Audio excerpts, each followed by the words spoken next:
hablamos de una planta interesantísima, la Artemisia annua, una especie de la familia de las Asteraceae llamada comúnmente ajenjo dulce o ajenjo chino. Esta planta es nativa del Asia templada y se distribuye ampliamente por muchos países, incluida la Europa central y meridional. Se halla naturalizada también en Estados Unidos y en Canadá. Se usa ancestralmente en la medicina tradicional china para el tratamiento de la fiebre, aunque como ahora veremos tiene muchos otros beneficios. De esta planta se extrae la artemisina, un principio activo eficaz para el tratamiento de la malaria. De hecho, está sintetizado por muchas farmacéuticas para dicho efecto, además de otros usos medicinales, antiparasitarios y antivíricos.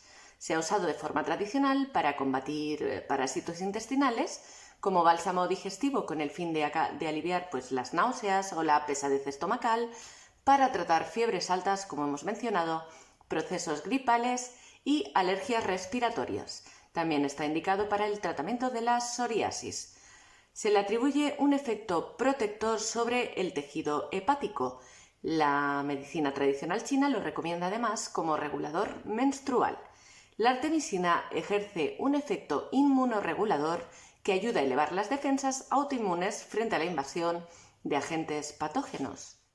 En cuanto a su cultivo, decir que se trata de una planta anual que sembramos en primavera. Se adapta a cualquier tipo de suelo que esté bien drenado y no se encharque de agua.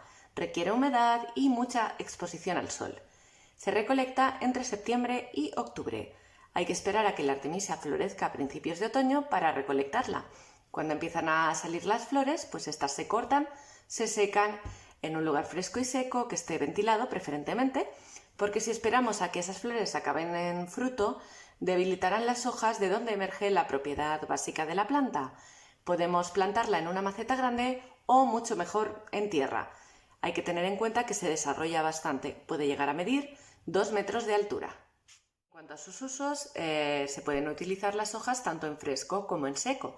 En fresco, en ensaladas o directamente cogiendo 2 o 3 hojitas de la planta, aunque la forma más habitual de hacerlo para poder tomarlo todo el año es en infusión. Nosotros prepararemos una infusión y ahí os enseño las proporciones y cómo se hace. Lo que sí hay que tener en cuenta es que no se deben exceder los 5 gramos diarios. Entonces, menos de 5 gramos repartido en 2 o 3 tazas al día es suficiente. Como recomendaciones, reseñar que no está indicado en niños menores de 6 años. También está contraindicado durante el embarazo y durante la lactancia. A continuación os muestro vídeos y fotografías de esta planta que sembramos, secamos y recolectamos en casa. Al sembrarla a principios de primavera, finales de marzo aproximadamente, desarrolló perfectamente su ciclo para florecer en septiembre y, posteriormente, recolectarla a finales de ese mismo mes. Las ramas son frondosas y abundantes. Cortamos esas mismas ramas enteras y las ponemos a secar durante 1 o 2 meses, dependiendo de la humedad. Una vez secas, cortamos las hojas con las flores y podremos ponerlas en tarros para utilizarlas posteriormente como infusión. Veréis que con una sola planta tenéis infusiones para todo el año. La Artemisia annua también se ha utilizado en jardinería como ahuyentador de insectos. Ahora vamos a preparar una infusión de Artemisia annua. Lo primero, ponemos agua a hervir en un cazo. Yo he puesto medio litro, cantidad aproximada para 2 tazas, a la que posteriormente añadiremos 2 cucharadas de artemisia. La proporción sería de 1 cucharada por taza de agua hervida. Si tomamos 2 o 3 tazas al día con estas cantidades, no vamos a exceder los 5 gramos, el máximo recomendado. Cuando el agua llegue al punto de ebullición, apagamos el fuego y añadimos la hierba. No se deben llegar a hervir las hojas de la planta, pues éstas perderían sus propiedades.